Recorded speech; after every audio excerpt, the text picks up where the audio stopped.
It's a very exciting topic, and I'm glad that we have the guest speakers that we do here today to be able to provide us with some of the lessons learned along their journey.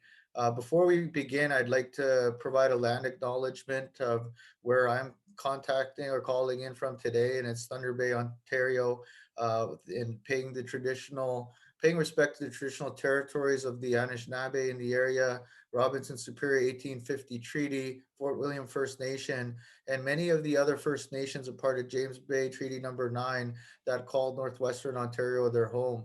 For myself, I'm a Ganugaming First Nation community member. I've resided in this area for the past 20 years. And as was what was mentioned, the Anishinaabe Business Professional Association was created to advocate for Indigenous business and opportunities in the overall economy in Northern Ontario, focusing on the treaty areas of Treaty 3, 5, 9, Robinson Superior, and Robinson Huron Treaty. So with the second webinar here, we are fortunate to be joined today by Kelly Brown and Paul Kariya, who will share the story of the coastal First Nations, its history, governance, and lessons learned along the way. We invite you to write down any questions that you would like to ask Kelly and Paul in the chat box. And at the end of the presentation, we will have a space for discussion.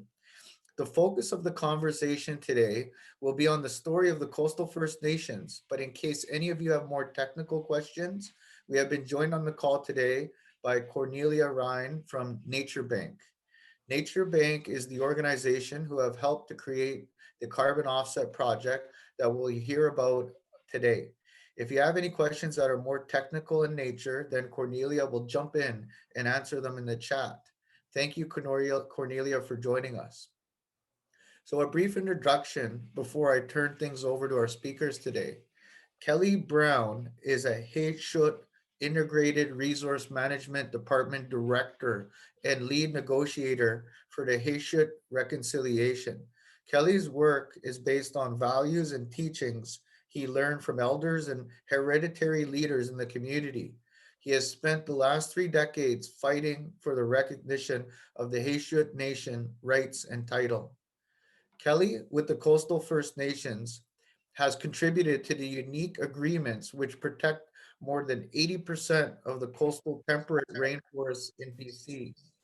The agreements are recognized as one of the most important conservation initiatives in Canada, resulting in joint decision-making around lands, waters, resources, and as well as strengthening government-to-government relationships between BC and Canada. Kelly's work with the Coastal First Nations includes the development of the first Indigenous-led carbon credit project in the world. It is this kind of work that Kelly believes will give meaning to reconciliation and results in stronger and healthier coastal First Nations. Paul Kariya is the Coastal First Nations Senior Policy Advisor. He has a wealth of knowledge and experience in public policy in key subject areas such as carbon offsets, fish and fisheries management, clean energy development, and leadership and reconciliation. These skills means he is well suited to be part of the Coastal First Nations management team as it works towards rebuilding a sustainable coastal economy. Paul is no stranger to the north and the central coasts and Haida Gwaii. Paul comes from commercial fishing family, and during the early part of his career, he spent time in the communities and more recently on topics which are important to coastal First Nations, such as reconciliation, climate change, natural resource management, and economic development. We are delighted to have Kelly and Paul with us today. And with that, I turn it over to both of them. Thank you.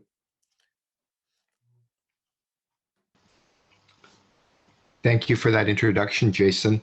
I think we're going to do this together, but Kelly is leading off. So Kelly, thank you. Thanks, Paul. And we'll have the slide presentation up, I believe. So yes, Walaskaska, thank you very much for giving us an opportunity to speak about the good work that we've been involved in relationship to protecting our coast and building our economies. And so just want to acknowledge both Paul and Bessie for helping to put the presentation together, and hope that the information that we have available will be helpful to you in the work that you're all doing or interested in this next while in these challenging times. And just hope that everybody stays safe in this new world that we're living in as it relates to COVID-19 and the pandemic. And so just wish all you and your families good health and be safe. And so I'll go to the next slide. One of the things that was important to us over during the 1990s was to really start to establish ourselves as Indigenous people. And we were individually addressing the different challenges we had as it related to our rights, which included title. And we had gathered with David Suzuki Foundation in the early mid-90s to late 90s, kind of amalgamating ourselves with one voice.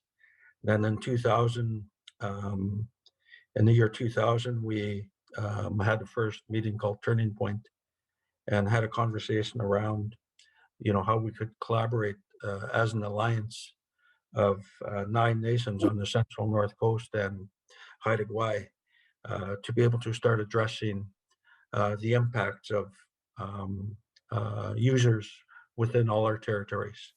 And you see the map there, it's quite an extensive area that we have and the tribes that we represent. And so we're thinking about these and how we could come together as leaders to make better decisions on behalf of our people.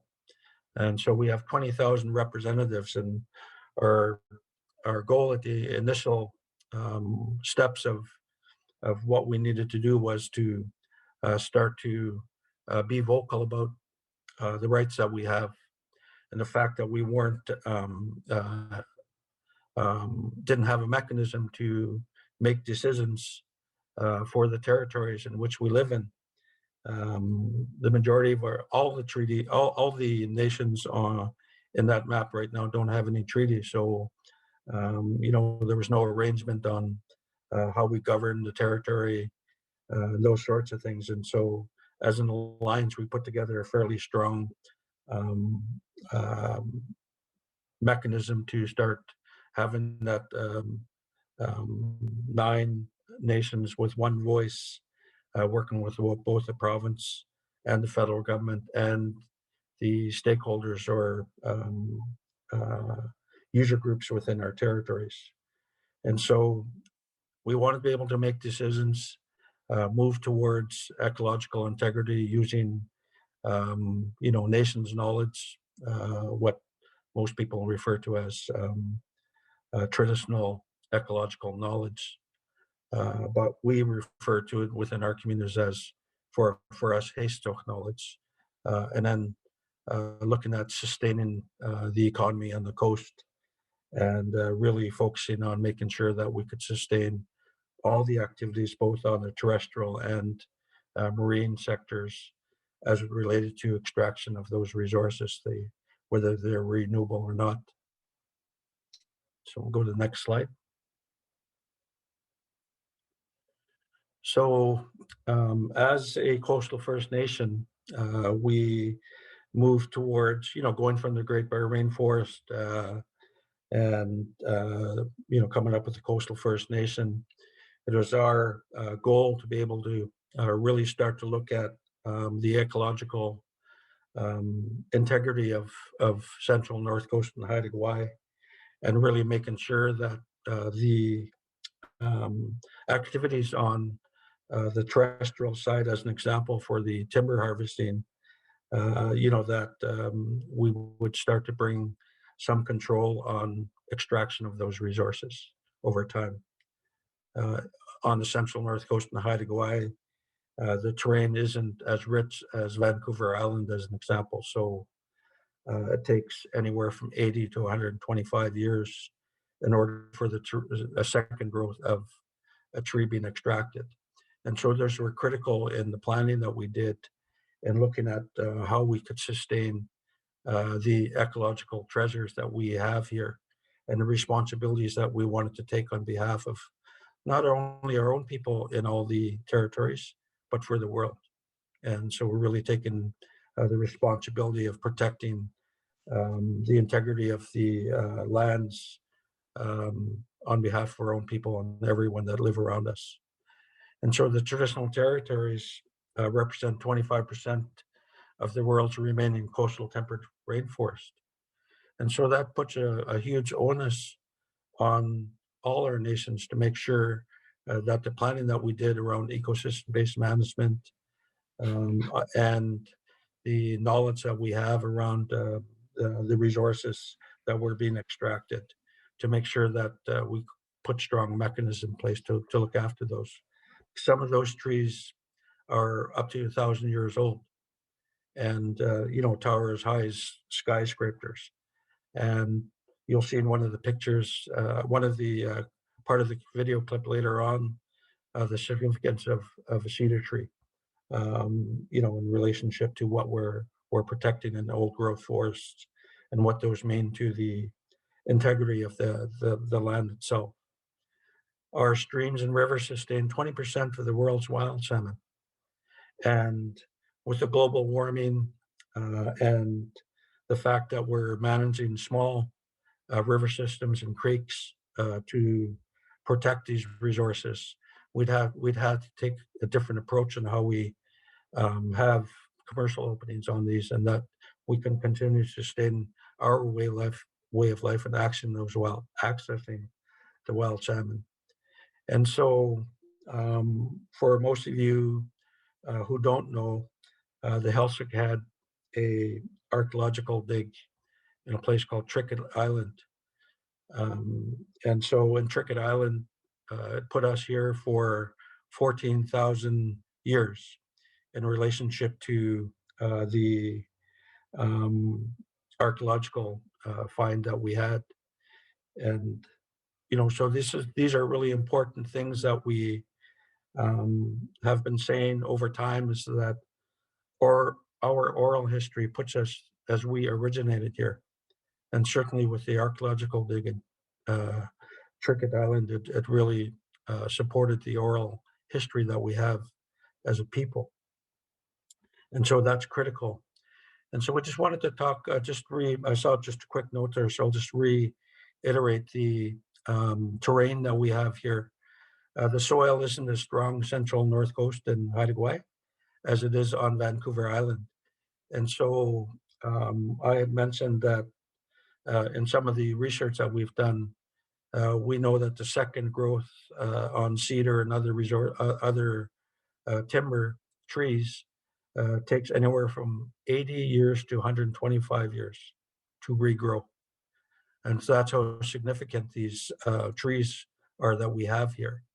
And so that's critical in how we plan going forward and making sure that we can keep the integrity of the forests strong with the old growth trees that we have, especially cedar, which is significant to our people. Next slide.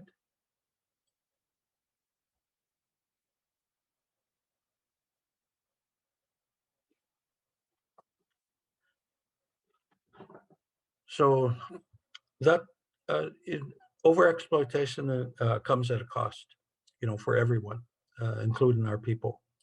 And so with the clear cutting activities in the mid-2000 leading up to 2014, 2009, and then 2014 with the reconciliation agreements that we put together, industry extracted resources at a very high unsustainable rate. A lot of cedar was focused on because that's the main and most viable economic driver for all of the logging companies that were operating in our territory. And it's something that we focused on behalf of the nations, as we're looking at ecosystem-based management as a measure of really looking at the integrity of all the river systems and how those supported the growth of the cedar and other timber resources within those systems. And so we spent quite a bit of time focusing on the unsustainable rate of harvesting of timber and other resources, and really bringing some control under that. So for the past, 20 years, that's been a focus and effort on behalf of our people. And as explained earlier, we've been able to protect over 80% of all the lands on Central North Coast and Haida Gwaii, and the work that we've done over the past 20 years. And so that's been really, really, really good. The other thing is that even up till 2000, as a nation, that's just Heiltsuk, we had never attained a license of any sort for timber harvesting. Those were all given out to other user groups other than ourselves. So I like to tell the story that in 1912, the provincial government put a legislation in place that you had to be on a voters list in order to retain a license in the forestry sector. And so obviously First Nations wasn't for another 50 years where Heiltsuk people and other First Nations on the coast here were allowed to vote. So anyone that was holding any sort of a license prior to 1912 lost those licenses in 1912 under that legislation. And not even a year later, in 1913, federal government passed legislation that no Indian could hold a commercial fishing license. And so within a year, we had lost our way of being able to create opportunities for people. And so that was the unfortunate history of where we go, where we've been. And so we've been building on changing that, but there's over time been few benefits for our people. We've had to fight tooth and nail to get access to licenses for timber and licenses for commercial fishing.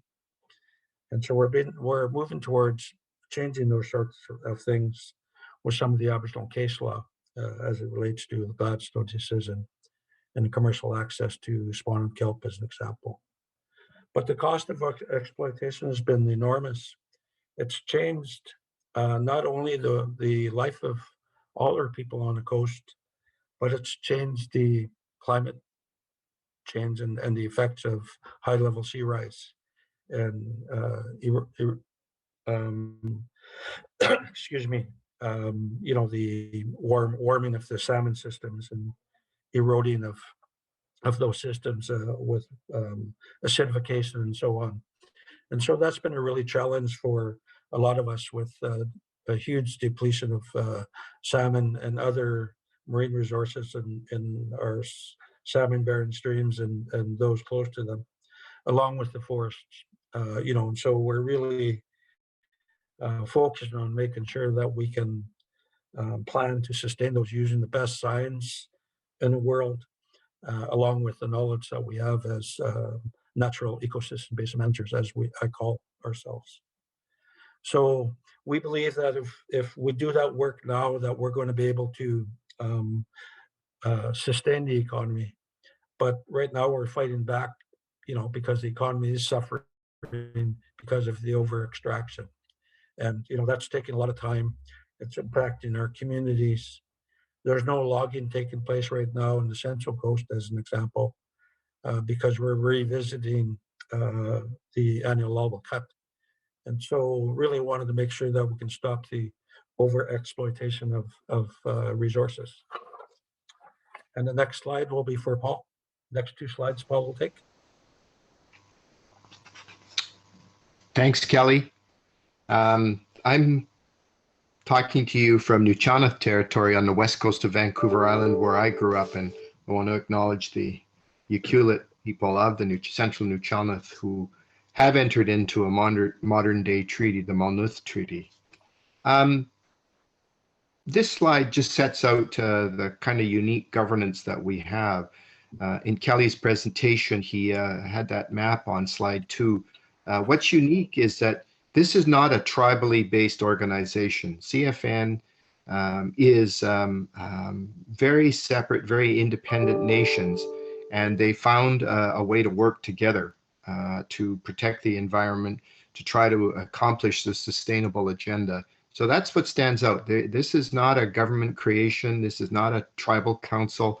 This is nations coming together with their strengths and challenges, and at times history of challenging each other. And there still are differences on many topics, but for the sake of the environment, the sake of the well-being of their peoples, they've come to work together. So we have a board of directors representative of the nations, and chief counselors from each of those nations are on the board, as well as an alternative representative. We have other bodies such as the Coastal Stewardship Network, which represents the Guardian effort. And stewardship is very much at the heart of the work of Coastal First Nations. And then we have a very small core staff that work to support the effort. I'm part of that staff group. We work as public servants to the nations, who are the key governments for us. We also have a couple of for-profit companies. One of them is the Carbon Corporation, the Carbon Credit Corporation, which will be further discussed in this presentation.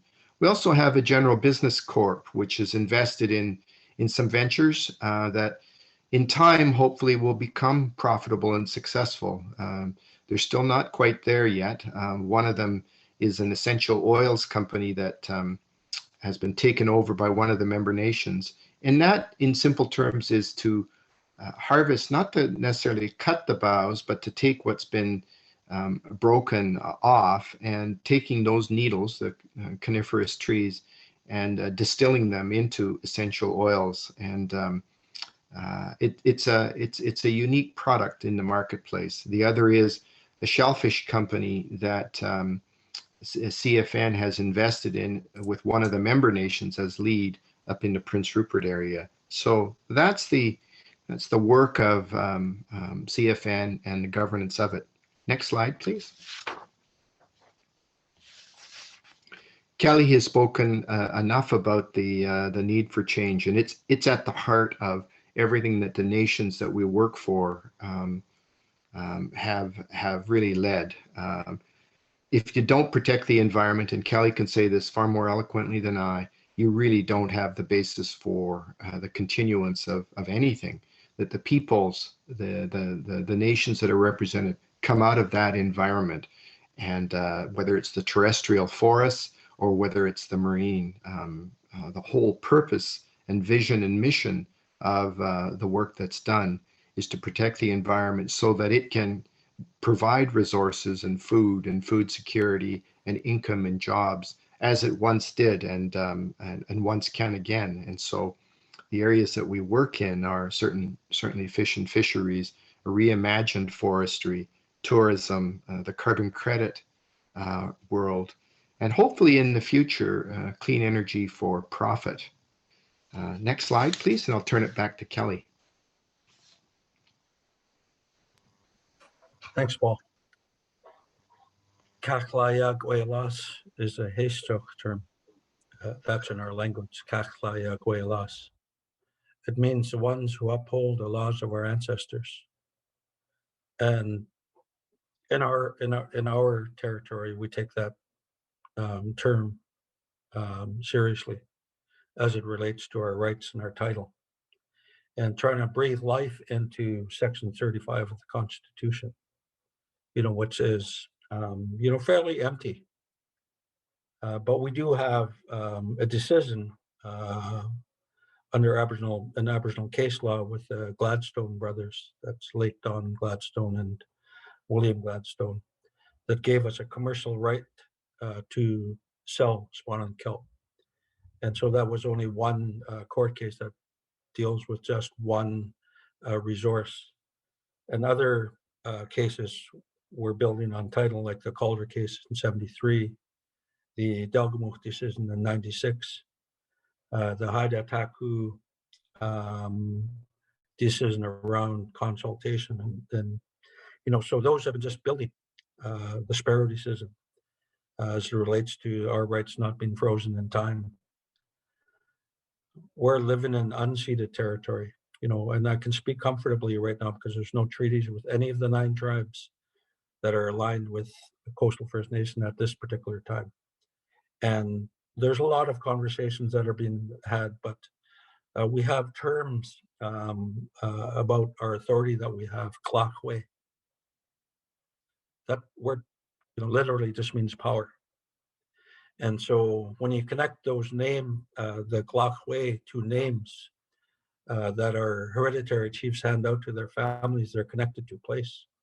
And that Clachwe applies to those names, to the people that hold those names, and it's their responsibility and their family's responsibility to look after that place, to look after the integrity of ensuring that the resources are returning and that they're managed properly. And so we take that responsibility really seriously, and that we do have power over our traditional territories.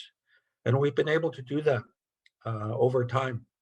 It hasn't been without some challenges as it relates to the Kalakwe, or the power that we have, or the authority that we have over our territories. For Heiltsuk, it took the 2015 herring standoff to protect the herring resource, that forage fish that not only we depend on, but many marine resources and other people depend on. We took that fight, and there was a shift in the relationship that we have with both the federal and provincial government. So it doesn't come without a tough fight, and that's been our challenge here. But I think over time, since Coastal First Nation has evolved, the responsibility that we take as it relates to the authority that we have in our territories has made a big difference in the work that we're doing on the terrestrial and marine sectors, and the responsibilities that we're taking. We've done our best to be able to, stay on a good, strong course, where we can collaborate together. And Paul will talk a little bit about that on the next slide. Thanks, Kelly.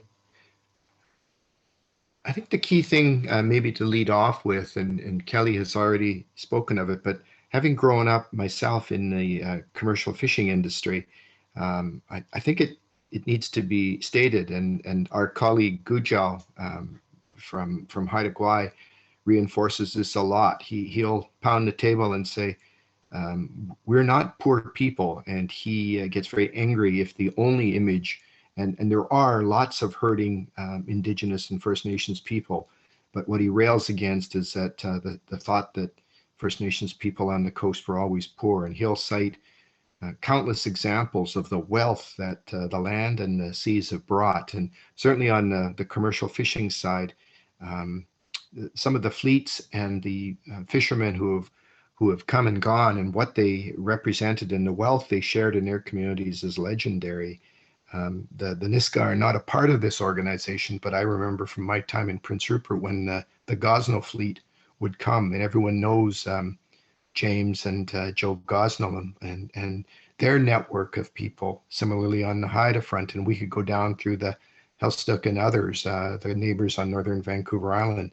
The wealth that was brought by very successful fishermen was huge, and so that isn't the case anymore, as Kelly has pointed out, through a whole series of market, regulatory, government displacement, industry displacement measures.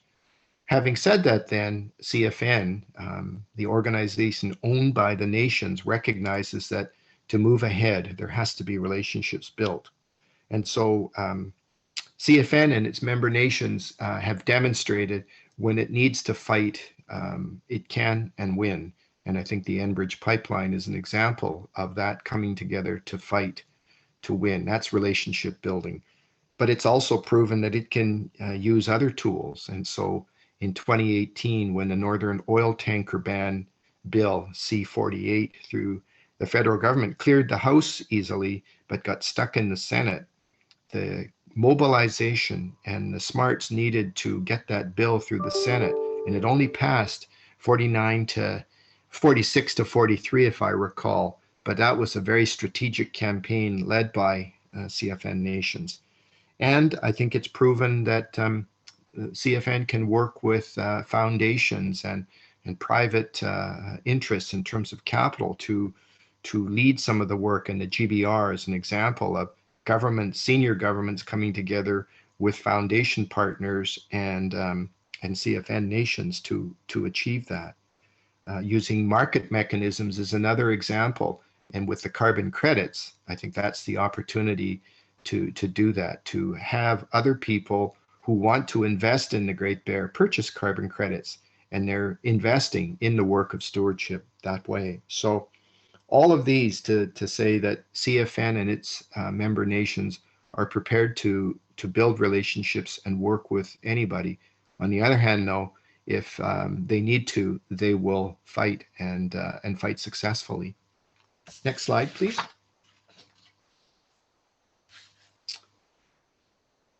I think in the work that's been done to date, there have been some legislative changes through the protocol agreements with British Columbia.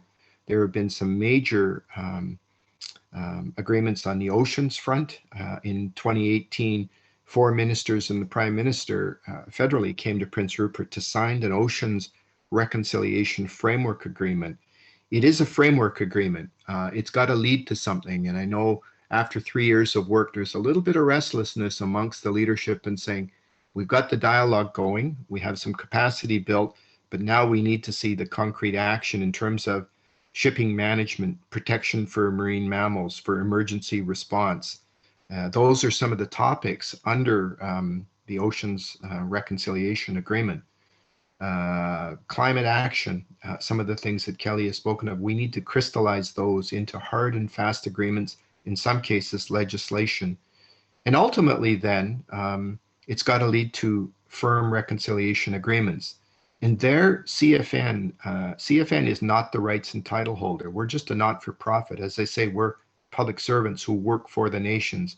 And some part of that reconciliation agreement is very much going to be part of what CFN does on behalf of the nations, but we've got to get that authority from them, because the rights and title rest with the nations, and they will lead their own reconciliation agreements. In time, I think, looking at this slide, building a healthy coastal economy, I think there's a recognition that fish and fisheries should never be prosecuted at the level it was commercially by outsiders in the past, but there needs to be a strong fishing economy. Forestry has been important to most of the nations, but it can never be prosecuted at the level it was by outsiders. Tourism is going to be an important part of the ongoing economy, but this is not tourism where busloads of people come from all over. This is very selective, very carefully thought through tourism. If you look at those kind of economic drivers, you'll probably think, well, how does that create enough of an economy going forward? And that is the central question. And I think there needs to be other sources of revenue. Carbon credits is going to be a part of that. But even beyond that, I think the key may be in clean energy for export. We're not there yet. We have a very difficult potential partner to deal with in British Columbia. It's only one buyer, one provider, the BC Hydro, which is owned by the provincial government. But we have started a dialogue in saying to them, clean energy is probably the pathway for economic development in the Northwest. Clean energy has been used by the governments of the past for regional economic development in the northeast part of the province where the Bennett Dam is and the controversial Site C, in the southeast where the Columbia River dams exist. And again, controversially, all of these have been done with extreme negative impacts to the environment and to First Nations. What about in the Northwest? A power authority that could be owned and structured by the nations for the benefit of nations and the benefit of the province, where it wouldn't be as destructive, where it could be built on geothermal, on offshore wind, on onshore wind, potentially on storage hydro, but storage also being used beneficially for fish. With a climate changing situation, there are droughts that occur, and perhaps storage could be used for cold water release as well as power generation. So that's the vision of the future in terms of a healthy coastal economy. Next slide.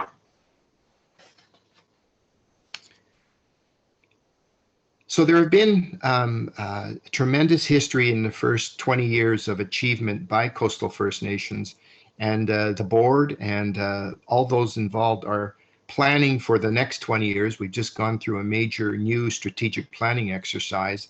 We have a new executive director that's been hired, a traditional First Nation woman who comes out of one of the nations.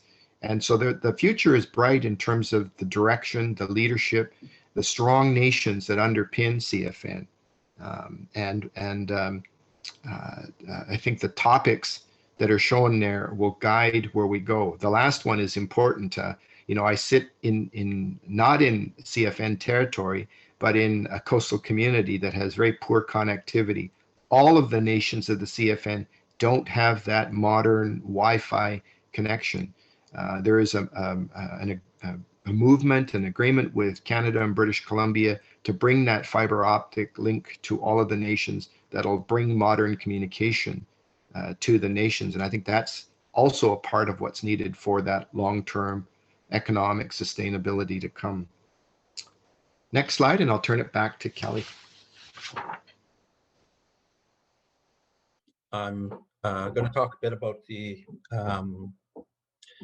the lessons learned on the journey that we've had in the past 20 years, which is really important. It hasn't always been easy. The work's been tough, changing the direction that both the federal and provincial government and industry wanted, what we wanted, and the fight that we had with those three different sectors as it relates to change.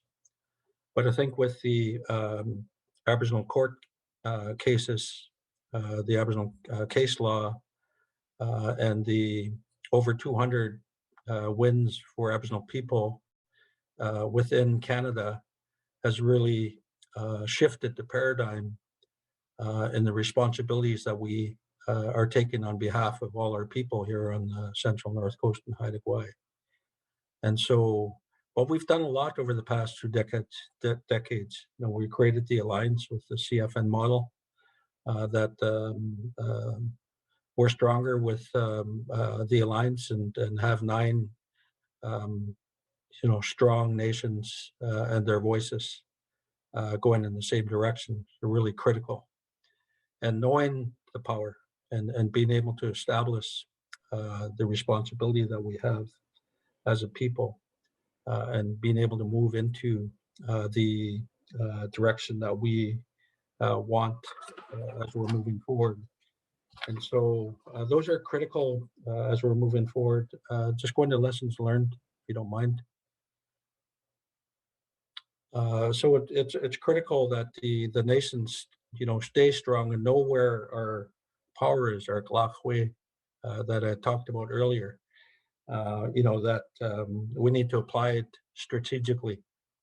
And with the CFN member nations participating over the past 20 years, the integrity that the Coastal First Nation has been able to build and the respect that we not only show but receive.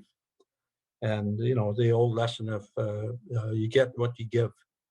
And so even though the conversations have been tough, it's always been important for us to be able to be respectful, represent our people in a good way, in a respectful way, and following the ways of our ancestors and using those values to move towards what rightfully belongs to us.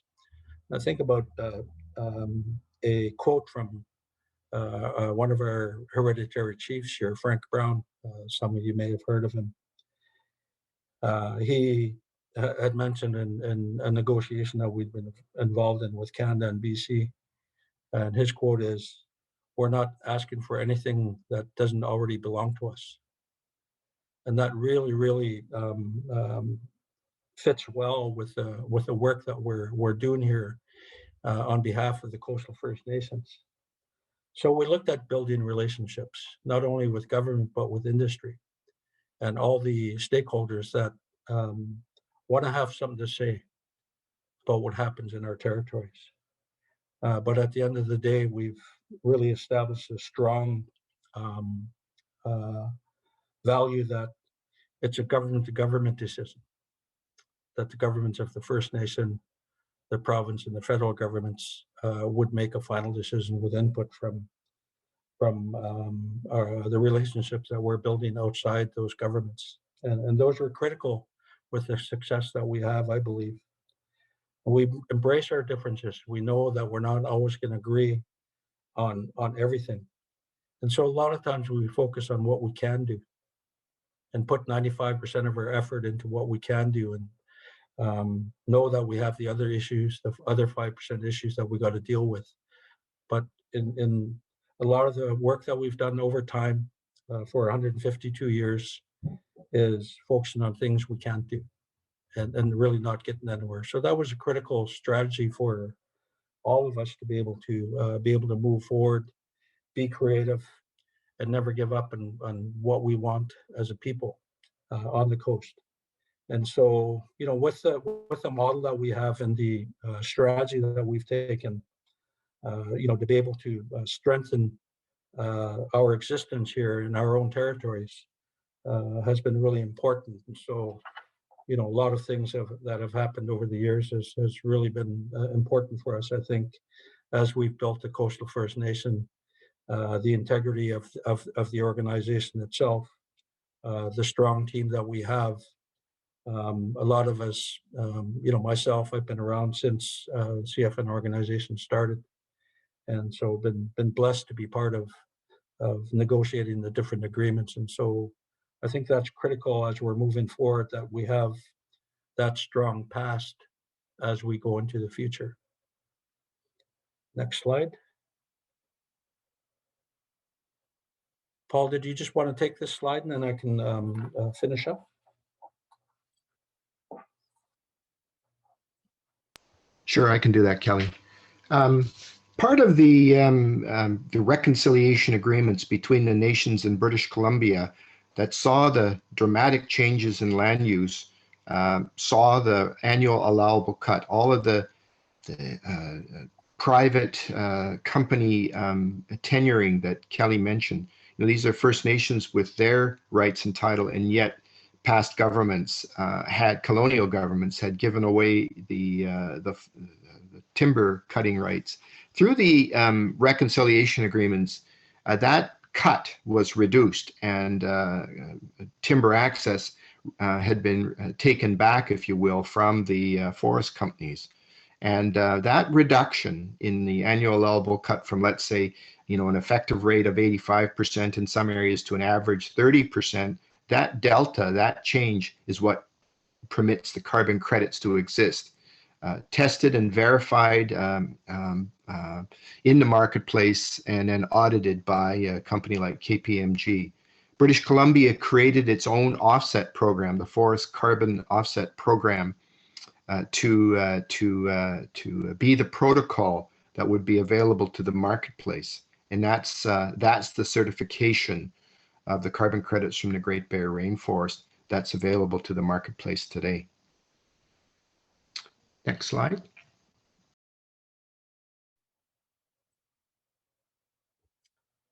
Thanks, Paul. Back in 2006, as we were doing the work on behalf of the Coastal First Nations, we started talking about carbon offsets, sequestration of carbon. And by 2009, we had an agreement on being able to control, at that particular time, 100% of the carbon available. And so at the time, there's about 32 million tons of carbon that was negotiated between the province and the Coastal First Nations. And we were the first First Nation organization to have such an agreement, not only in Canada, but in the world, as far as the access to be able to sell and the right to sell, carbon and offsets, and so to offset the greenhouse gas emissions. And so this was really critical for us, as we moved into implementing the agreement on land that we had with the province. We just finished, 10 years of land use planning on Central North Coast and Haida and there was no resources to be able to support the implementation of those agreements. And so we had been blessed enough to be able to start having a conversation around, carbon credits. And in 2009, the province wanted to control, the idea of selling the carbon credits. And so it was important for us to be able to have that because right now, with the decisions made on ecosystem-based management and the ecological and First Nations knowledge supporting that, we have an atmospheric benefit sharing agreement that allows us to sell 38 million tons of carbon to offset the greenhouse gas emissions. And that's a critical step forward. The challenges that we've had as a result of that is being able to sell enough to be able to sustain the work that we're doing in the communities. And so we have some work to do with the province and Canada on selling more. I think we've sold up to 600,000 tons in one particular year. We intended to sell 1 million tons a year over a 30-year period, and so we just haven't been able to meet that benchmark. So there's a lot of really important work that we still need to do, and we continue to do that with conversations. But why invest in the carbon offsets? I think that if you look at the work that we've done on land protection and allowing a sustainable economy to occur on the land and the foreshore, which the province has responsibility for, that we're taking that responsibility seriously. So we, in our territories, realize the climate change effects on our communities. And so we feel that with the decisions that we're making, taking the lead on a sustainable economy, protecting the ecology of the territories, being able to continue with our way of life and our relationship to the land and the ocean, that we're doing probably one of the best jobs as far as paying attention to the notion of climate change. And so because we're taking that action, we feel that within what most people know as the Great Bear Rainforest, that we've made some strong decisions over the past 20 years applying our way or authority. And you can make that investment to achieve your sustainable goals, knowing that the Indigenous people on the Central North Coast and Haida have taken the lead to be able to protect these and to pay attention to the things that most countries aren't, which is the climate change. So we really feel that the direction that we've taken, that we want to be able to, have the listeners, reach out to your partners and people that that here's a good place to make an investment in regards to carbon offsets, so we can offset the greenhouse gas emissions. And so, we've been doing that work for quite some time now and want to be able to achieve the goals that we want as far as the sales that comes back into the community. I'll talk a little bit about the specific examples and how the resources from the sales of the carbon offset, the carbon credits are benefiting my community. Next slide. So I already talked about just strengthening the biodiversity of the Great Bear Rainforest. I think that's critical, supporting our communities. These are critical pieces, and we can fight the climate change together. This is really why we feel we had a good opportunity here today to talk to those of you who are with us, and to expand your partnerships with other people and let them know of all the good work that we're doing here. That it's making a difference not only for our communities, but for everybody in British Columbia, Canada, and around the world. That's the goal that we've taken. That we're taking that responsibility seriously. And so, next slide. I'm trying to figure out what slide we're on here now. Is this?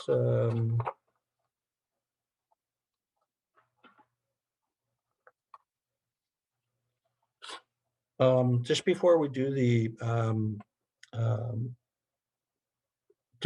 short video that we have for you today, we have over the past while had the carbon projects validated, verified. There's so much work involved in that, making sure that the carbon offsets are identified in key areas legally. So making sure that we're not going back to extract those resources. So there's a huge administrative process that we're responsible for. And one offset represents 1 metric ton. Like I said, we have 38 million tons of offsets that we have available that we want to be able to sell. 80% of that goes to the lands and community development. 10% goes to the marine planning process that we have. And, so we have control of 90% of all those carbon offsets, which adds up to 30 to 38 million. For every ton of emissions produced, companies can purchase offsets to reduce its carbon footprint. And so that's a simple, process that we want to be able to express out to you. We would hope that you understand a little bit about how those work, but a lot of background, a lot of work goes into preparing to sell those. And so we have a very good team at the CFN Coastal First Nation office, along with some of our partners, to be able to put in, strong project forms to be able to sell those.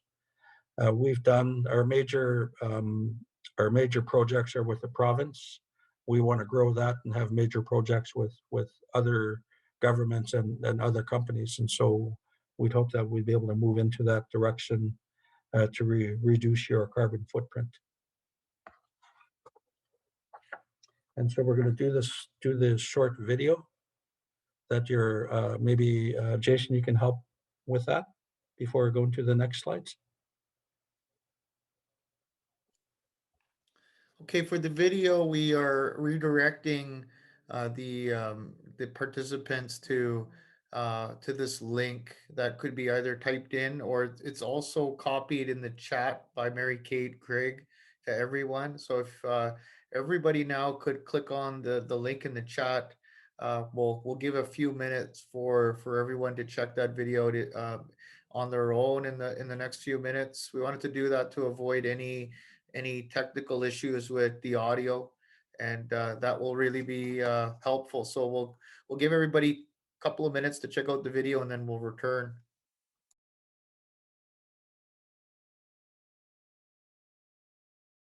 Okay, we will resume the presentation. That was a really great video that provided a visual there, Kelly, with you out on the land and showing the ancestral and traditional land use of setting the fish traps, the table in the waterway, and then just the entire climate and ecosystem of transporting there for a moment in that clip was really strong.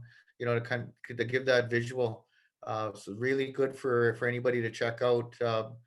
But that was a good job on that.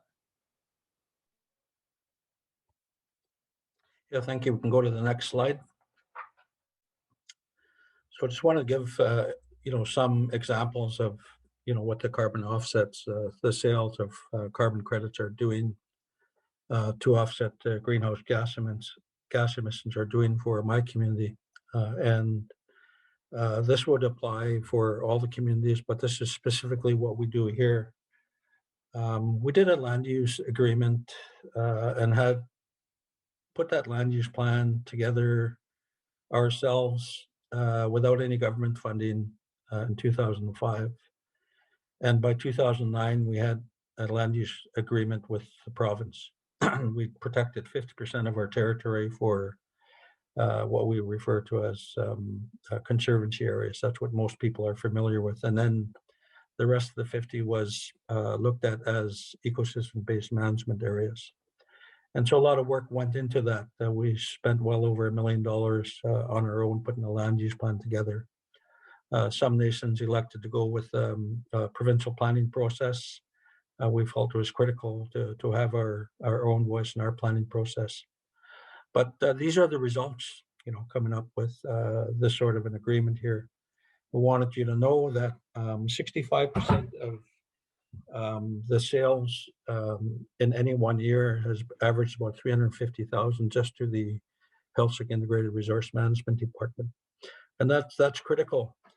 We had agreed that some of those resources should benefit the community development programs. And so 35% of all the sales goes to the tribal council to apply to different programs for the community. But certainly it's a main core fund that comes to help the Heiltsuk Integrated Resource Management Department. We have 23 staff here responsible for stewardship on behalf of the people. And so that's one core funding that we use. And so we wanted to know that these resources that we get from the sales are used in a really good way. Next slide. And so some of the programs that it supports is we have guardian watchman programs where we have our guardian watchmen out in the water and the land and monitoring and moving towards enforcing the use of our territory. We have our HEMAS, it's our hereditary chiefs. We support that whole council and the responsibility that they have, and the reason why we have title as a people on the coast and the rights that we attain from that title. And so it's critical to have them and support them. So we've taken the responsibility under our department to have the resources to support that council, our hereditary council. And then the engagement on the land use planning process that we have on ecosystem-based management, landscape reserve designing, those sorts of things are really critical in the work that we're doing right now. And so the resources that we take support that as well. And then administratively engaging with not only the people, but with joint leadership, that's our elected and hereditary chiefs, on decision making as it relates to the work that we're doing with the province and stakeholders or industry. It's a conservation-based agreement to protect and apply sustainable harvesting of timber in our territory. And that's really important to be able to note here. Some of the things that we've been focusing on for quite some time. And EBM, or ecosystem-based management, and Heiltsuk culture and heritage values matter together. And that's critical here is that we're been able to adapt to taking the best science in the world and applying that to the natural managers that we are, and applying it to the culture and heritage values that we have as a people. So it's been really, really important for us to be able to stay focused on that. Next slide.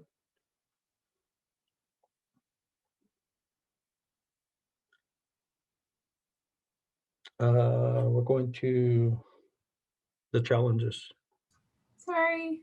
That's okay, no My problem. mouse is very sensitive sometimes. 1 second.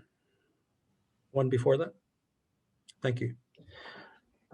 So I just wanted to talk a bit about some of the challenges that we have, because not everything has been graceful, and so this is an important message that we've had challenges, obviously, selling beyond the province of British Columbia for larger amounts of carbon credits and to offset the greenhouse gas emissions that, and take care of our carbon footprints. And so we've, with CFN, been working with the province, moving towards national, international sales. It hasn't been easy. We're continuing to have those conversations. As BC moves towards go green over the next few years, they're lessening the amount of carbon offsets they're going to buy from us. And so we're strategically trying to put a plan in place to do that. And so lots of conversations between ourselves and the province, and reaching out to other interested organizations that want to buy carbon.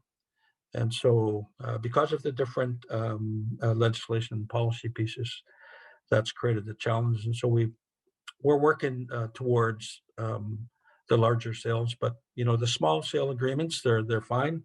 There's just not enough what do I call it, certainty on the amount of resources that's coming back to the communities. And that's what we've been focusing on, is making sure that we can have a good plan going forward for certainty as far as the resources coming in for the amount of carbon that we can sell. And so, that's critical for us as we're moving forward. Like I said earlier, we originally intended to sell 1 million tons per year, and we're falling well short of that. And so I think that the government will begin and are making commitments to, have stronger conversations about having less control of the sales that we have, and try to work that out in the atmosphere benefit sharing agreement. And the cost for validation and verification are really high, so that's just a given. But certain things that we really need to make sure that we try to eliminate some of the conditions that we have as far as putting these this work together. And so Paul has been active, along with other staff and a board that have been contributing to setting up a stronger process for having larger sales.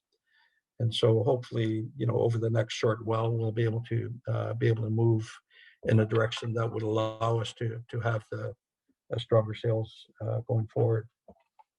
Next slide.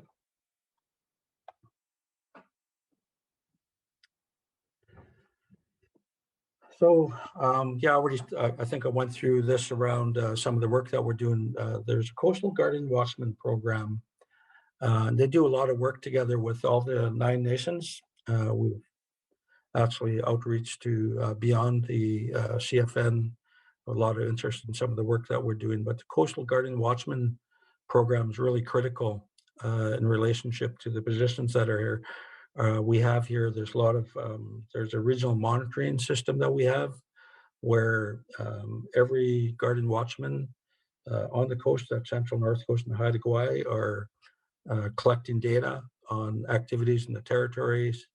And so all that's put into a huge database. And so that information that we receive from that huge database really helps with decisions that are made for the marine and terrestrial areas in our territories. A lot of really important research on the marine resources to inform fisheries management. One of the critical things that we've had to deal with is the management of crab, Dungeness crab in the territories. And there's really not a lot of science that DFO has on making decisions on commercial openings, because there's obviously a commercial fishery there. And so for the first time this year, we've been able to negotiate based on the research that we've collected with these resources to be able to, in Heiltsuk territory, close 5 areas where commercial fishermen will not have access to for reasons of knowing that the science is the commercial fisheries really impacted the access for food and conservation, and then food for our people on the coast. And so those are critical things that we're doing. And so all the work that we're doing is really critical to making sure that we're protecting the cultural areas of our people. And so, the project benefits our communities quite well in here. So we're really excited about being able to share that with you.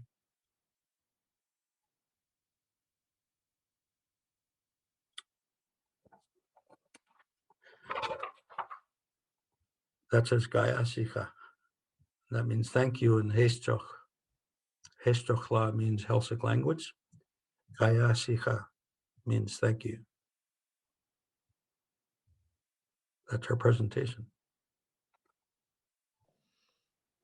Thank you very much, Kelly and Paul, for the insight into your journey over the last 20 years, and congratulations on all the hard work that has been done to bring up the rights-based approach, to work together collaboratively in the area, and to also negotiate these agreements to put yourselves in a position to be a leader in this area that a lot of indigenous nations are looking to get into now, with the talk around carbon offsets, the carbon tax, and the proposed regime.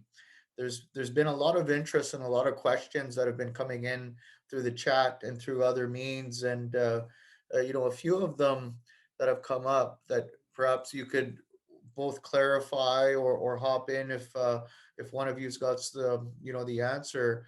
The reconciliation agreement in 2009, how long did that take to get to that point? And can you provide a little bit of background on the process related to some of the technical work, and then trying to get everybody on the same page within the nations? Any insight onto that?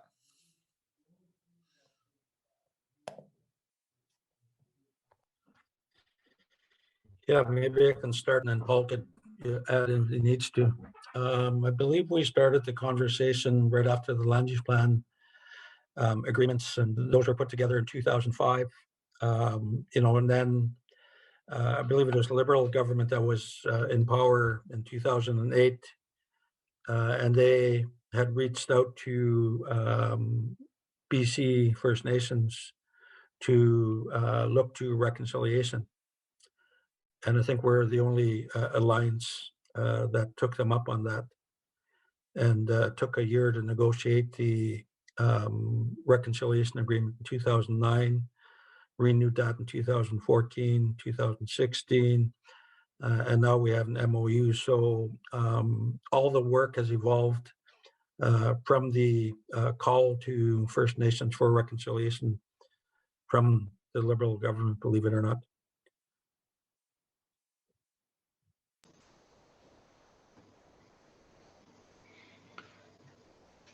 Maybe adding a little bit to what Kelly shared. I think coming out of the 1980s and 90s, there were a lot of protests and direct action initiatives leading to court action. What doesn't maybe make the papers, and because they're not all Supreme Court decisions, but there were lots of injunctions and seeking injunctions against forest companies in particular. So I think the Liberal government, and when we say Liberal government in British Columbia, it really was a conservative government coming out of the Social Credit, who tended to be very anti First Nations. Let's be blunt. This government wanted to have a public referendum on settling the land question, and that they quickly changed their tune when they won election and came into power. But it was very much based on a lot of confrontation and fighting. So if the question is, what did it take to get to 2009 to 2016, years and years of fighting both on the land itself and also in the courts. And I think a generation that is largely passed on now deserves a lot of credit for taking up the fight and then teaching the next generation and giving them the tools to continue and being able to sign agreements with governments. But it was a long time. This is not something that happened quickly. Okay, and kind of during that time of when this all started, and how did the idea of selling carbon offsets way back then, become a concept or discussion topic in your view, and what work needed to be done technically to kind of prepare and build capacity? Maybe just going back to initial conversations on land use planning in 2006, CFN had been having numbers of board meetings, and we would have never been able to have this carbon atmospheric benefit sharing agreement if we didn't have those conversations in 2006. There's enough foresight with the leadership of the time to be able to start looking at the whole notion of sequestration of carbon, and the idea that we'd be able to benefit from this as First Nations. Nobody would ever have thought that we'd be able to sell air, prior to that initial conversation in 2006. And so that was a springboard for conversations with the province on the idea that they didn't have any money to support implementation of our agreement. And so as a result of that, we had the atmospheric benefit sharing agreement, the first one, done by 2009, lining up with the reconciliation agreement that we did.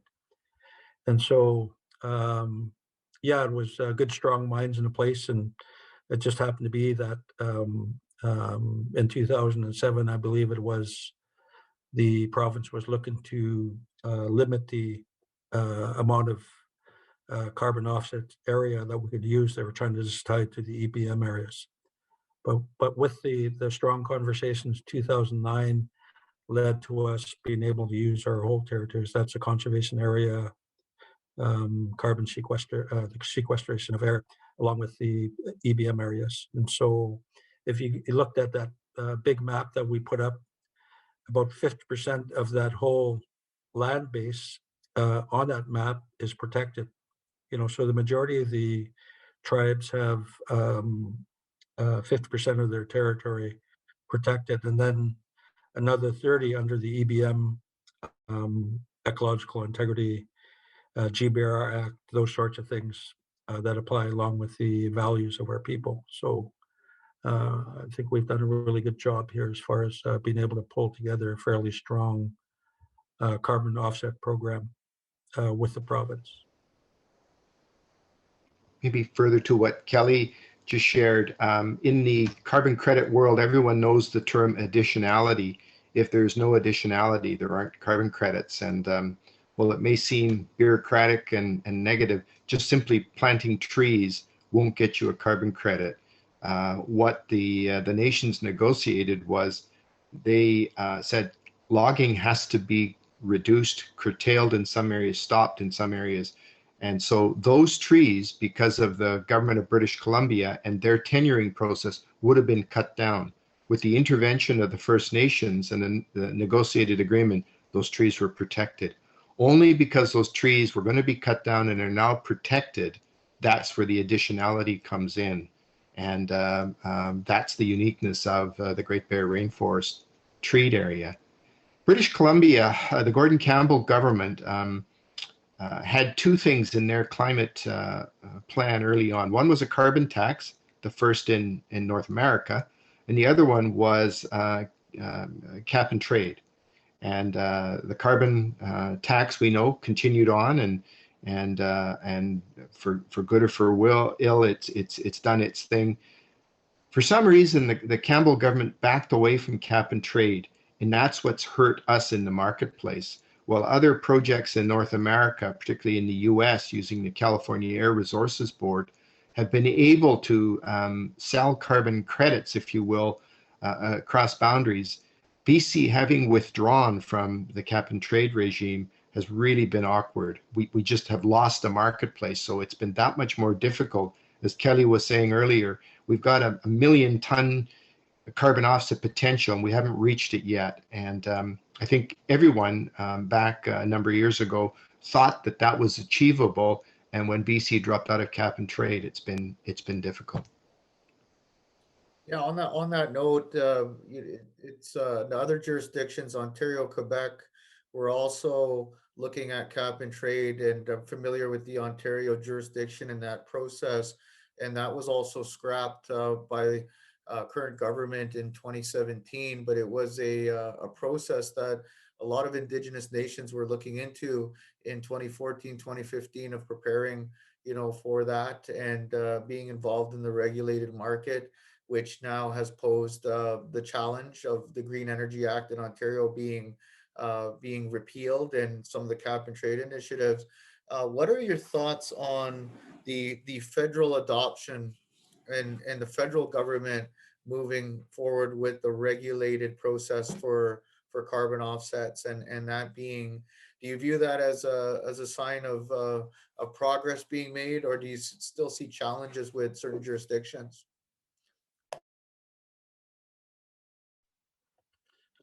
It's Kelly. Yeah, I think if we can do it together, a lot of times it's top down, right? They'll do the planning and say this is what we're going to do. That's always been the challenge here, is just that we're encouraging both the provincial and federal government to dialogue with us at the start of everything, not bring us in the middle or the 11th hour. It's been always more challenging if we're coming in as they develop their policy. And so we've really encouraged government on anything that's going to affect our people on the coast here, that we need to be in the room at the start of every planning process, or every project that they're intending that's going to affect what we do here in our communities and in our territories. And so that's, it depends where we land, when they call us in. And so if there's already been substantial work done on that, then it's going to be a challenge for us to be able to fit into something that's already been created. That's a problem with bureaucrats, right?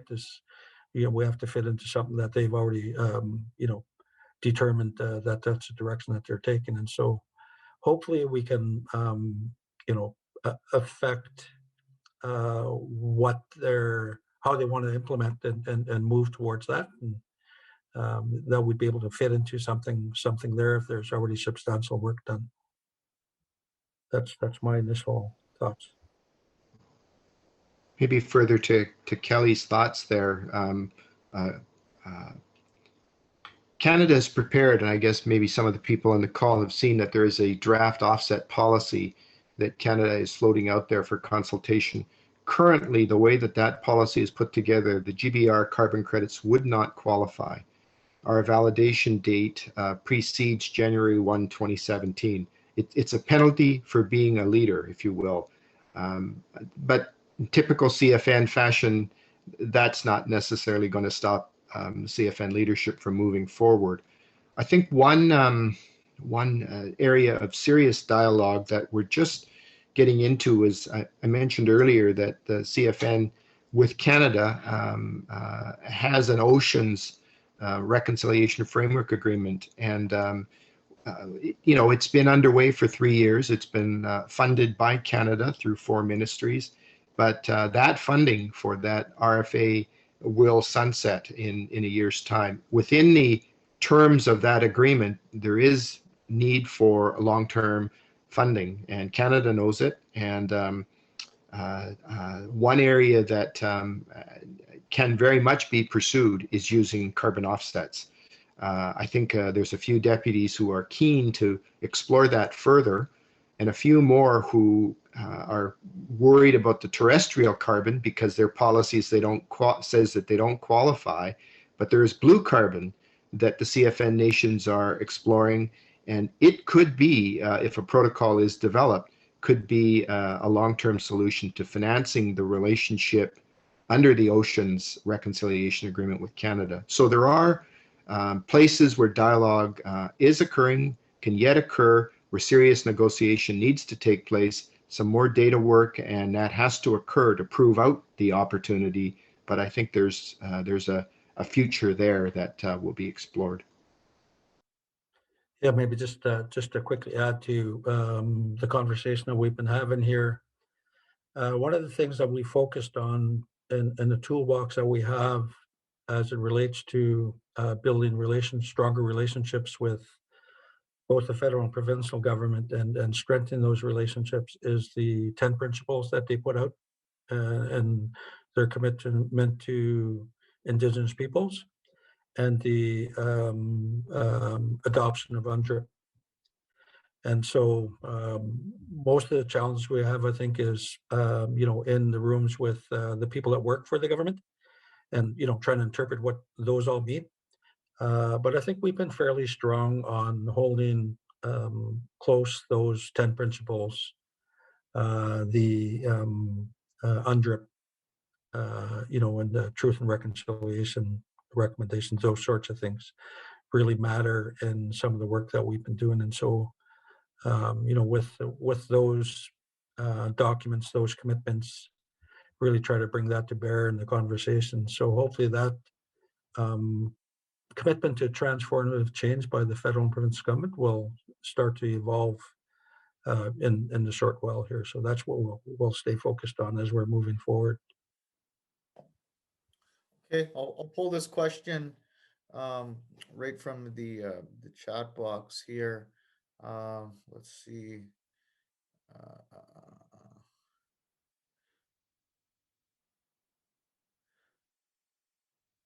Kashka, the leadership of has taken the Kashka have federally financed an IPCA, Indigenous Protected Conservation Area, that is 4 million in size, and that we wish to use, amongst other things, for carbon offsets. The BC government is restricting the opportunity because the protected area has no forestry or mining in it, and as a result, no threat to loss of trees. Any thought on how to take on the BC government in this initiative?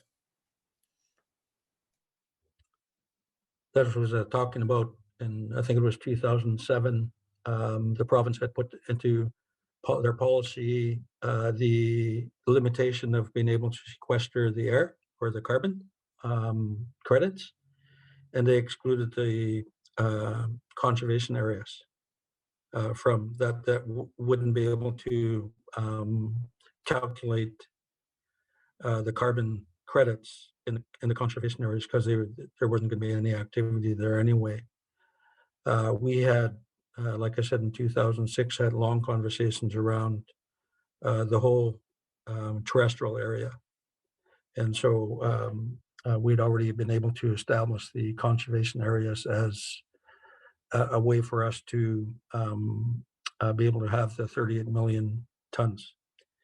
And so if there wasn't any consultation, got to talk to your lawyer about this, I would, kind of go back to that policy they put in place in 2007, and, move towards permitting those conservation areas as a way to calculate the amount of carbon offsets you can sell. It's always a challenge. We find that even today, it's a challenge to change something that's already in place.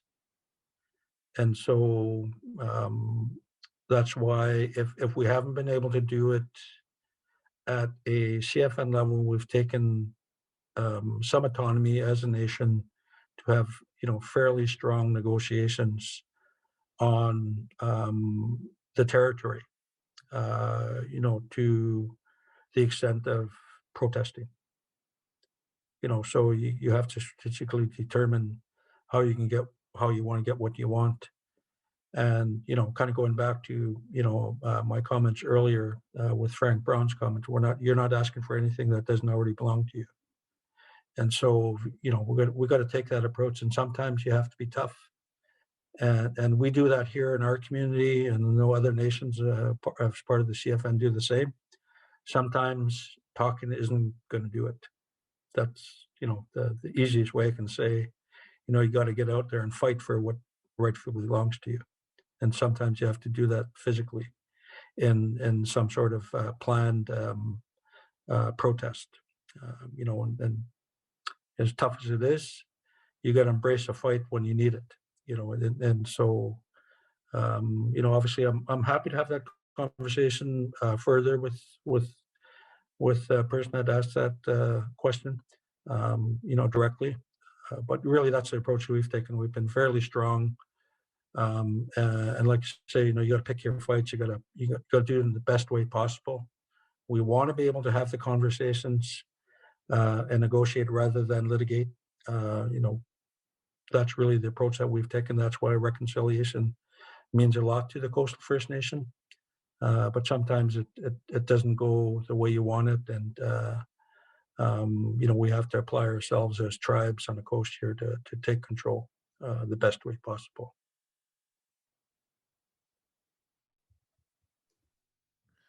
Okay, question on how do climate solutions or the Coastal First Nations carbon offset project, how has it expanded livelihood opportunities for the Indigenous people within the group?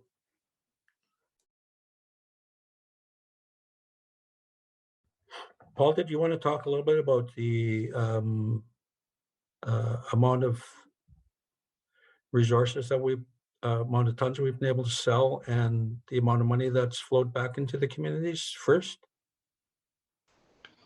Yeah, in round numbers, and I'm in this number I'll share, I also include a neighboring group on northern Vancouver Island, the Namaquolas Council, who represent nations in their area, and together with Namaquolas and the CFN, which is the Central Coast, the North Coast, and Haida Gwaii, as Kelly has mentioned, there are carbon projects in both those areas. I think the gross total is about 48 million over the life of the project so far. That money belongs to the nations. There is, internal admin, and Kelly mentioned the very expensive verification costs that have to occur. Carbon credits are like wine. There's annual vintages, and those all have to be each verified, and that costs money, and then it's audited again. So the gross amount is about 49 million since the sales program began. And I talked a little bit about some of the programs, resources are supporting here in our community around. We purchased another vessel for the territory for people to monitor and carry out some of the work we do under marine protection and planning. So there's critical work that we're doing with BC and the nations on the central North Coast and Haida Gwaii. I think it's critical resourcing to bring the benefits back into the community, create the jobs, create the resources to do the work that's necessary on research and decision-making mechanisms that we have. And so, speaking from what I do here, it's an important and critical piece. At the regional level, it allows us to continue to have dialogue and do all this work with the 9 nations that CFN represents, on collectively planning going forward and getting agreements done with both the province and the federal government. So, I think it's a critical piece and a good question. Thank you. Okay, yeah, the comment that was made during the presentation, you had around roughly 350,000 per year and 65% going to stewardship. And I guess related to that stewardship, I'm assuming some of that is some of the technical jobs that are required to monitor the land. But how much does it cost to deal with the overhead or the management, the administration of the carbon offsets, and to go through whether it be an internal audit process to be able to be in compliance with with selling the offsets to the BC government?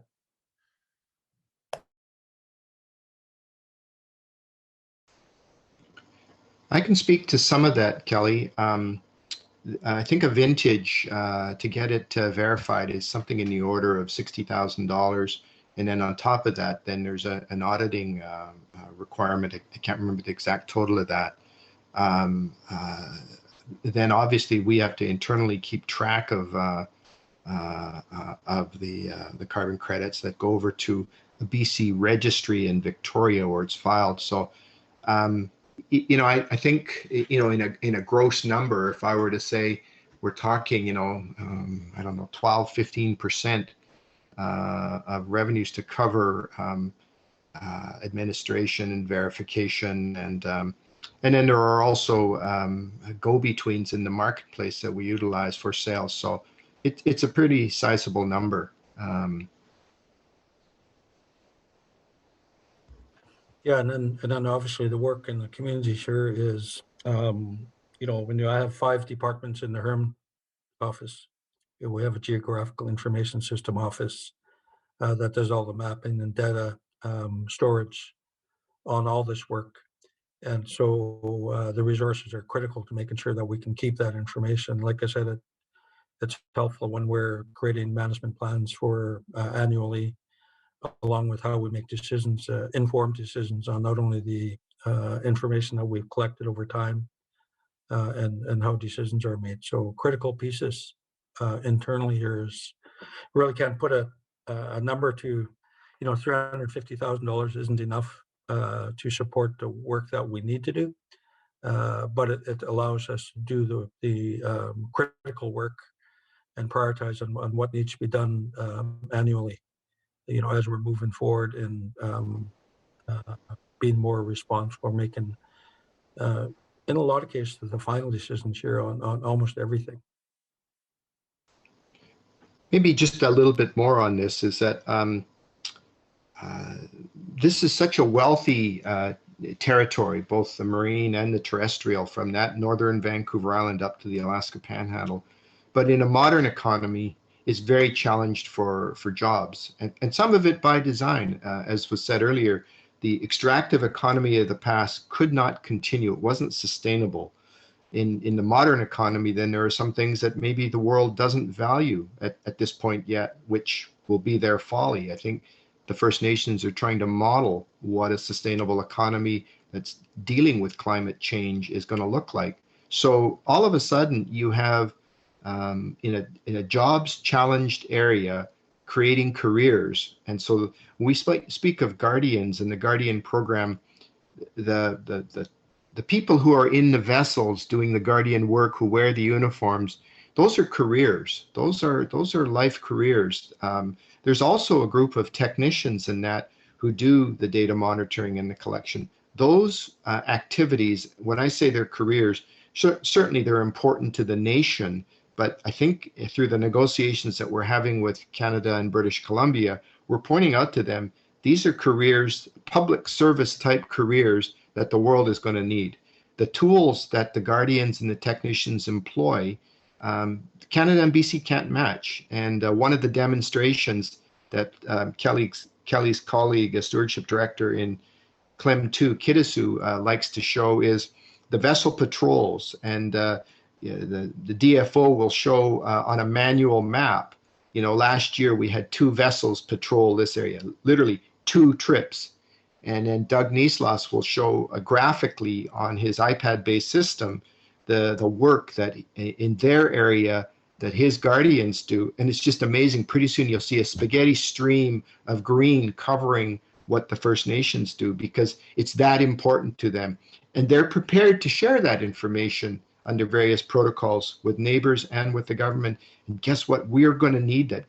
Canada's position on so much of this, like on the fishery patrols, is we don't need that information. They won't say that publicly, but they say it privately. We don't need that information because if we are concerned about conservation, and they never do, they'll say, we can shut down the fishery. But they never do. Then that's how you get to overexploitation. The nations equipped with this kind of information are saying, not good enough. And we're prepared to exercise it through negotiation or through litigation or direct action if you won't play. But it's all based on these careers, these people who are trained, and we have agreements with, for example, Vancouver Island University to do the guardian and the stewardship training initiatives, to have these people trained to be there for a long time. We need the resources to sustain that. The carbon credits is one piece. There's also the Coast Opportunities Fund, which is owned by the nations again. It was set up with $120 million negotiated from foundations and the two governments, and the nations through a separate board and a separate sister organization, the Coast Opportunities Fund, draw down on that for stewardship and for economic development. So there are linkages through all of this that support the work that's going on.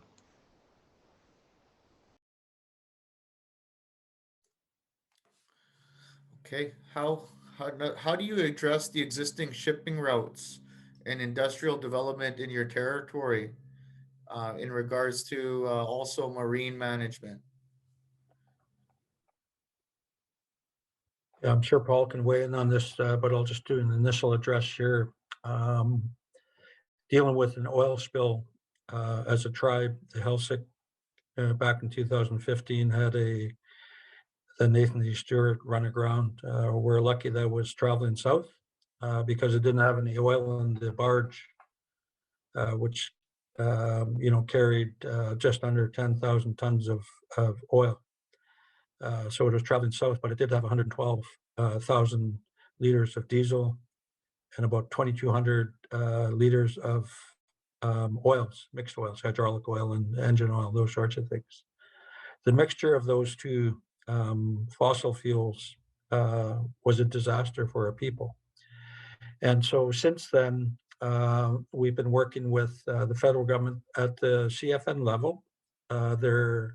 With the other Nanawaklis and other tribes on the North Coast, we put together a bi-regional reconciliation agreement on dealing with marine traffic and emergency response mechanisms.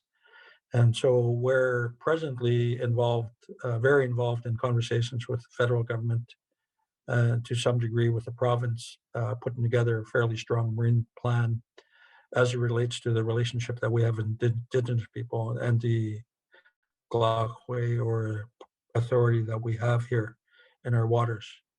With the Heiltsuk Nation, we just signed a MOU with the federal government, that's Transport Canada and Coast Guard, to set up proper mechanisms for training for marine emergency response. And so we just signed that a couple of weeks ago. We're really excited about that.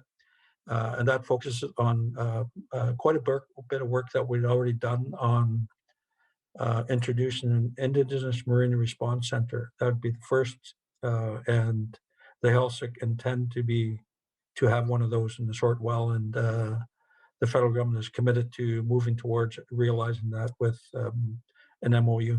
And so we have a lot of work as a tribe over the next 2 years to realize, fairly strong mechanism in how we deal with the marine management as it relates to oil and gas.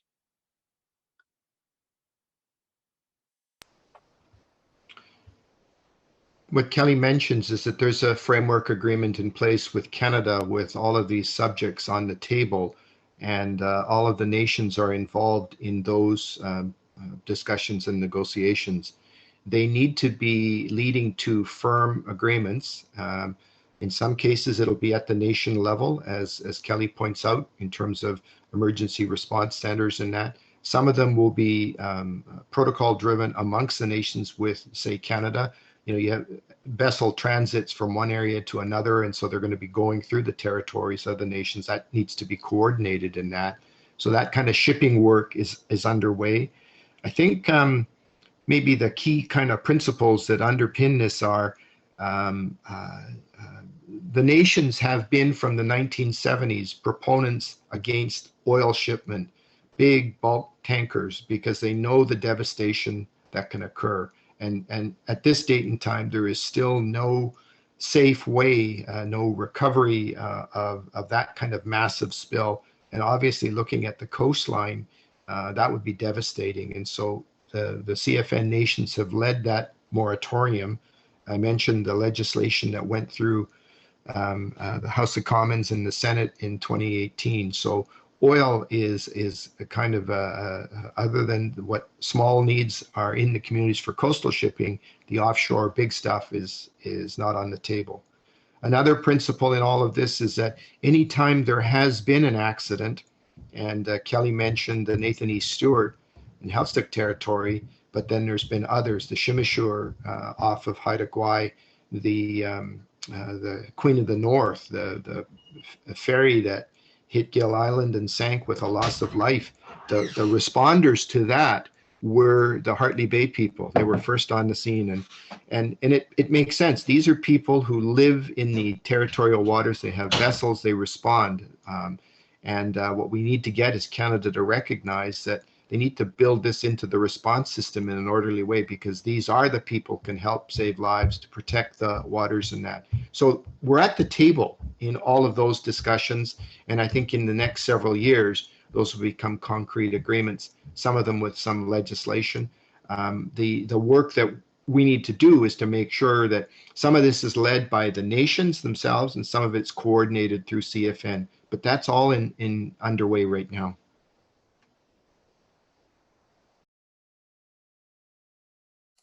Okay, there's this question on timber harvesting.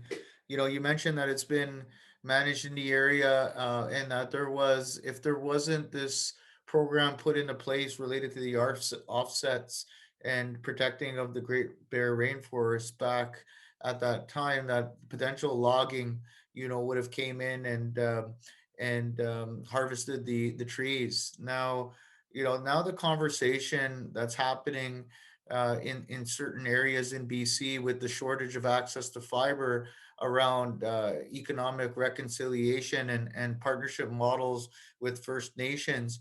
Do you see any trade-offs there, or any competing interests now that forestry may be an opportunity for some of your nations to get involved in the forest sector, but yet some may be challenged because of the access to fiber that's been kind of limited with the carbon offset program? Yeah, probably better I answer this because I've been involved in, looking at the sustainability of timber harvesting on the coast here. The question to industry was like, how long do you want to be active in this economy in the forestry sector on Central Coast? Do you want to go in and do 10 years, or do you want to do it 100 to 1,000 years? Are you in here for the long haul? And so they're quick to react that, they want a sustainable economy. They want to be able to continue to be able to provide to their shareholders, dividends, to be able to get paid on that. And so it's an easy way forward as far as what we're doing. The other thing is that we've been able to establish our own companies. We negotiated evergreen access to timber, and then we have non-renewable tenures that we've negotiated on behalf of all the coastal First Nations. The Heiltsuk, for example, over the next 10 years have 1 million, million cubic meters of timber over the next 10 years. So our company will be able to do that sustainably. So there's been quite a bit of work done on being able to determine the amount of timber available on Central Coast, North Coast, and Haida Gwaii. It's 2.5 million a year cubic meters of timber. And that's got to be shared amongst all of the companies, and viable access for all the First Nations companies that have been created as a result of this agreement. And so the reason why there's very little logging taking place Central, North Coast, and the Haida Gwaii is because of the sustainability issue, making sure that we're not taking too much based on the different legislation and policies that are in place to ensure that we protect the integrity and ecological and culture and heritage values. And then the viable access for the First Nations companies. And so on the Central Coast, there's about 400,000 cubic meters of timber committed a year for the next 10 years to the 4 tribes. And after looking at analyzing the amount of timber available, which is 434,000 thousand cubic meters a year. There's only 34,000 cubic meters of timber left for other companies. So somebody's got to go. It's kind of our story, and it's not going to be us.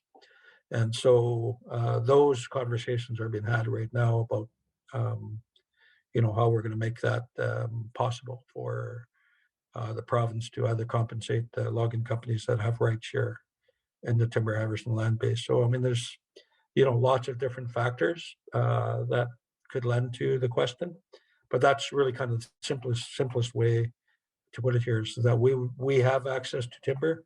Right now, we're looking at making sure it's viable, where we can actually make a profit.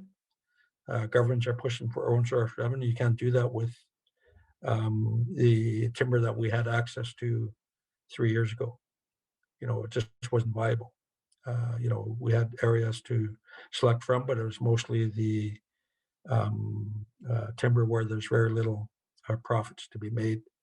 And so those things are being renegotiated. And so lots of work between now and when logging companies start, including ours, starts to go back into the forest. Maybe the only thing I'd add, I'm certainly not I can't add anything to the comprehensive response Kelly gave. In the public media, including across Canada, because I think the Globe and Mail carried a piece kind of lecturing at governments, including First Nation governments, about there are still big monumental trees leaving the Great Bear and how this has been a failure. I think what the public and the media don't understand from that is that it's not as simple as saying trees are disappearing or they're not disappearing. These are governments, the First Nation governments have been negotiating with British Columbia, and there are some things that are ongoing in terms of, as Kelly says, these companies that have been struck, and it's not the First Nations nor their companies that are going to disappear from the landscape. It's the others. But there's quite a tussle, and I fear sometimes the environmental community, while they mean well, are trying to simplify it too much, is stop all logging. I don't think it's quite like that. Thank you for that response. And we've only got time for a moment. It's been a great discussion, and there's still, many questions that have come up, but, we're short on time here. And for the last question, there was comments on aspirations around clean energy, and that being a potential opportunity that you mentioned in the Northwest to create a power authority. Recent announcements that were in the media the other week after the First Nations Major Coalitions Conference was with Fort Nelson First Nation and their geothermal project of securing 40.5 million from the federal government. You have any insights on aspirations for the coastal First Nations regards to renewable energy, whether that be in biomass or solar or other means? And just to end on that note, related to thoughts on what you say the next trend is related to lowering GHGs and having Indigenous participation in these types of energy generation projects. Kelly, do you want me to start on that? Yes, you can, Paul. So when I came to CFN, my most recent work had been in the clean and renewable sector, representing the BC Clean Energy Association. So in terms of the regulatory process and working with BC Hydro and the government, that's what I did. This is 100% what they call a monopsony. BC Hydro controls everything. I was curious about the Fort Nelson announcement, because if they hope to sell into the grid, they will have to get a energy purchase agreement with BC Hydro, and good on them. I think if that's what they're able to lever, great. It'll only help us as we negotiate with British Columbia, because that's what's on the table. Electricity generation has been used as a tool to develop the economy of British Columbia, has not been so far a tool to develop the economy of First Nations. I think this is the next big broad reconciliation area. And there has been some interest right at the Premier's office. We've had some dialogue. They just can't square the fact that they have a company. The debt load of BC Hydro is severe right now, and their annual deficits aren't great. So they're protecting themselves, and They don't really want to have others involved in this. And so it's a political negotiation to come. But there's lots of potential in the Northwest for clean, renewable electricity. And ultimately, that's where we need to go as we have greater electrification in our economy. I'll leave it at that. Thanks, Paul. I'll just quickly add that, there's been a lot of effort put into work done by CFN on renewable energy and the focus of moving away from fossil fuels for the communities. And so we continue to do that. I think that, with the reconciliation negotiations that we got coming up, make it one of the focuses as it relates to transformative change by BC and doing things differently. And, that's where we've been successful, is taking heed on the commitments that the governments are making. And in our case now, it's the NDP, and really taking the task on obligating themselves to those commitments they're making through the 10 principles, the legislation and UNDRIP. And so that toolbox is critical in the work that we do going forward here. That, like I say, it takes a lot of work and a lot of effort. And, I think that, with this question, I think would hope that we can, carry on with that conversation. It's part of what Paul and I have been talking about, and dropping that into another round of negotiations on reconciliation with the province. So that'll be happening over the next short while. Thank you. Okay, well, the great discussion from Kelly and Paul. Thank you very much for taking the time this afternoon to join us and share on your remarkable journey that your nations have been involved in protecting and stewarding the Great Bear and all of its inhabitants. On behalf of the Anishinaabe Business Professional Association and the Conservation Through Reconciliation Group, I'd like to thank you both and commend you on the work that you've been doing. And thank you very much again for sharing all your knowledge here. It's been an excellent conversation, and this recording and webinar will be available in the coming days on the website. Keep your eye out in case you want to share it. Any of the attendees that want to share it with anybody that missed the event, or that want to rewatch some of the discussion, it would be great to do that through that site. So thank you again, and everybody have a